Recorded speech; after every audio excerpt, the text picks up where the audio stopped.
My best friend confessed his feelings to me. I rejected him because I already had a crush on someone else. In response, he became hostile, spitefully speaking of both me and the guy I liked. Unable to bear the criticism, the boy I liked abandoned me. Ever since we were kids, Jake and I had been inseparable. We met in elementary school, bonded over our mutual dislike for the cafeteria's mystery meat, and from there, a friendship blossomed that seemed unbreakable. We shared secrets, homework answers, and countless inside jokes. As we entered high school, our worlds grew larger, but our bond remained solid, or so I thought. Jake was the kind of friend everyone wished they had. He was reliable, funny, and always there when you needed him. So, when he asked me to meet up at our favorite local diner one chilly evening in October, I didn't think much of it. It was our go-to spot for celebrating good grades, nursing broken hearts, and plotting future adventures. That night, I figured he wanted to talk about his latest video game obsession or maybe vent about his parents, who were on his case again about college applications. But as I slid into the booth across from him, something felt off. Jake was nervous, fidgeting with the napkin dispenser, avoiding eye contact. I teased him, asking if he'd finally decided to confess his undying love for Mrs. Peterson, our eccentric but endearing English teacher. He gave a half-hearted chuckle but quickly grew serious again. The casual chit-chat felt heavier as we danced around the usual topics. Finally, Jake blurted out that he needed to tell me something important. I leaned in, expecting another one of his grand plans for a summer road trip, or maybe a complaint about his younger sister. What he said next, though, left me speechless. Jake confessed that he had feelings for me. Not just the kind of fleeting crushes we'd laughed about over the years, but real, deep feelings. He'd been holding on to them for a while, he said, afraid of what admitting them might do to our friendship. I sat there, my heart pounding, my mind racing. This was Jake, my best friend since the 3rd grade. The thought of him seeing me in that way had never crossed my mind. Sure, I cared about him deeply, but only as a friend. And there was another reason I couldn't return his feelings. I had a crush on someone else, a guy from my art class named Tyler, who was 20 and had the most amazing talent for photography. Rejecting Jake was one of the hardest things I've ever had to do. I tried to let him down gently, explaining my feelings for Tyler and how I didn't want to ruin the special friendship Jake and I shared. But as the words left my mouth, I saw the hurt flash across his face, quickly masked by a forced smile and a shrug. We left the diner that night with a promise to remain friends, but the air between us had shifted. I couldn't shake the feeling that everything was about to change, and not for the better.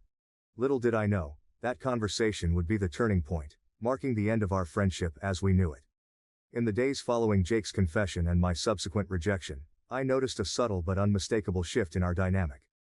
At first, Jake tried to act like nothing had changed, keeping up his usual banter and meeting me for our routine hangouts. However, the effortless ease that once defined our friendship was replaced by a tense undercurrent of awkwardness that neither of us could ignore. I threw myself into my art class, finding solace in my sketches and the company of Tyler, whose presence became increasingly comforting. Tyler, with his quiet confidence and shared love for the arts, was a stark contrast to the complicated situation with Jake. As my feelings for Tyler grew, so did my guilt over Jake. I was caught between the burgeoning possibility of something new, and the deterioration of something once solid. Meanwhile, Jake's hurt began to manifest in ways I hadn't anticipated. It started with small digs, veiled as jokes, about Tyler's age and his artistic ambitions. I tried to brush them off, attributing them to Jake's struggle to adjust to our new normal. But as the weeks passed, his comments grew more pointed, and I learned from mutual friends that Jake was spreading rumors about Tyler and me. He painted me as someone who led him on, only to discard him for someone else. The tipping point came when I confronted Jake about the rumors. He denied everything at first, but as I pressed, insisting that our friends wouldn't lie about such things, he exploded. He accused me of being insensitive to his feelings, of not considering how hard it was for him to see me with Tyler. The conversation ended in a heated argument, with both of us saying things we couldn't take back. Jake stormed off, leaving me standing alone, feeling a mix of anger, sadness, and an overwhelming sense of loss. In the aftermath, our friendship group became polarized. Some sided with Jake, believing I had been unfair to him, while others stood by me, upset by how he was handling his hurt. The division made social gatherings awkward, and I found myself withdrawing, spending more time with Tyler and less with the group I had grown up with. Tyler, for his part, was supportive but understandably frustrated by the drama. He hadn't signed up for a high school feud, and the tension began to affect our budding relationship. I found myself defending him constantly, trying to dispel the lies Jake had spread, all while navigating my own tangled emotions. The strain was palpable, and I couldn't shake the feeling that I was to blame for the unraveling of my once unbreakable bond with Jake. As the weeks turned into months, the situation didn't improve. Jake's behavior became more erratic, his hostility more pronounced. Attempts at reconciliation fell flat, with Jake shutting down any effort I made to mend our friendship. It was as if the rejection had flipped a switch in him, turning the once kind-hearted and loyal friend into someone I hardly recognized. Caught in this storm of emotions and conflict, I struggled to find my footing. My grades began to suffer, my artwork lost its joy, and the shadow of my fractured friendship with Jake loomed large over everything. The realization that I might never get my friend back was a bitter pill to swallow, compounded by the fear of losing Tyler too, to the chaos Jake had created. In the heart of the turmoil, a rumor that Jake had started about me being a two-timer, an insinuation that I was leading multiple guys on, was the final straw. The phrase, so juvenile yet laden with judgment, spread through our circle with surprising speed, tainting the image I had worked so hard to maintain as someone straightforward and sincere in my dealings. Confronting Jake about this particular rumor was harder than anything I'd faced before. The air between us crackled with tension as I approached him, my heart hammering against my ribcage, anger and hurt battling for dominance. The accusation was not just a blow to my reputation, it felt like a direct attack on my character, and from someone who had known me better than anyone else. "Jake, we need to talk," I said, trying to keep my voice steady despite the storm of emotions brewing inside me. He looked at me, the flicker of defiance in his eyes quickly masked by a semblance of indifference. "About what?" he asked, though the guilty shift in his gaze told me he knew exactly what the issue was.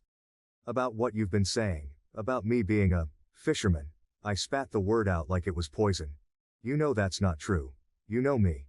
For a moment, there was a flash of the old Jake, the one who would have never entertained the thought of hurting me, but it vanished as quickly as it appeared, replaced by a cold, hard mask.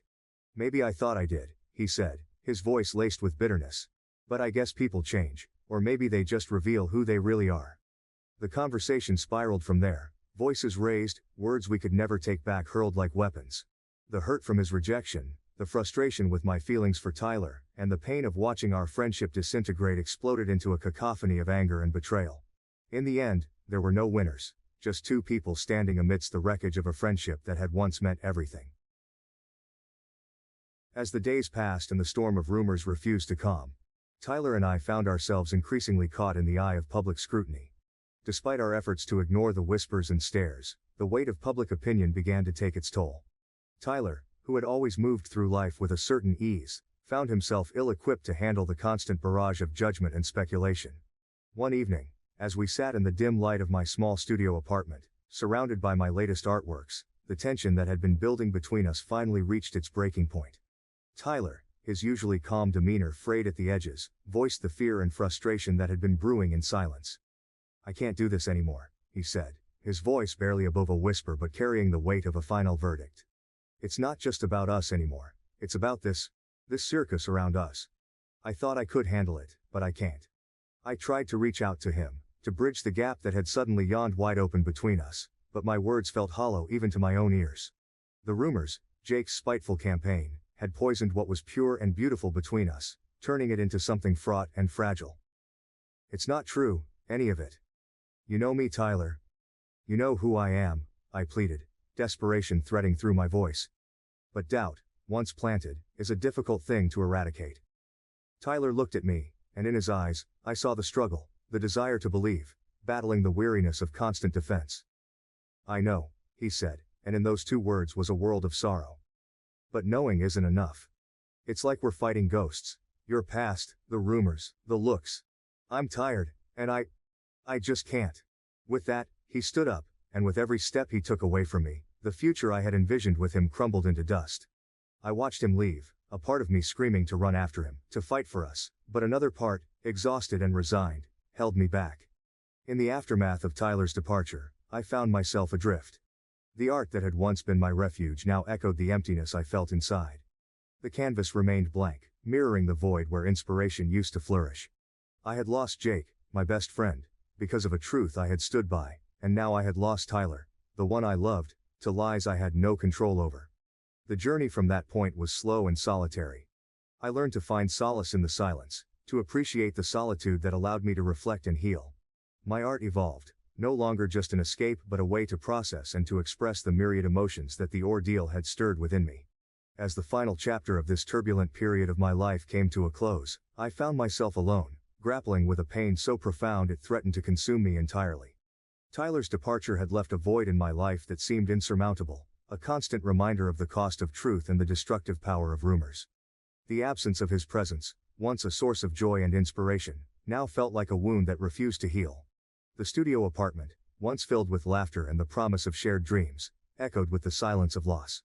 My art, a reflection of my inner turmoil, became darker, the strokes on the canvas more frantic, as if trying to exorcise the demons of betrayal and abandonment.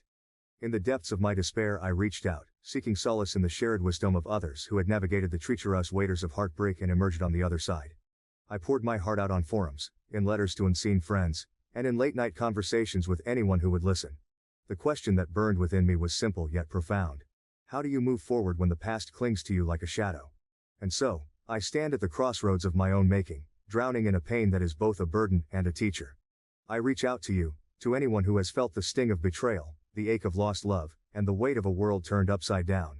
How did you find your way back to the surface?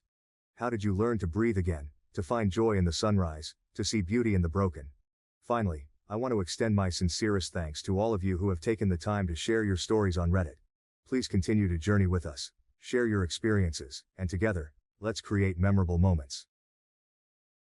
Turmoil became darker, the strokes on the canvas more frantic, as if trying to exorcise the demons of betrayal and abandonment.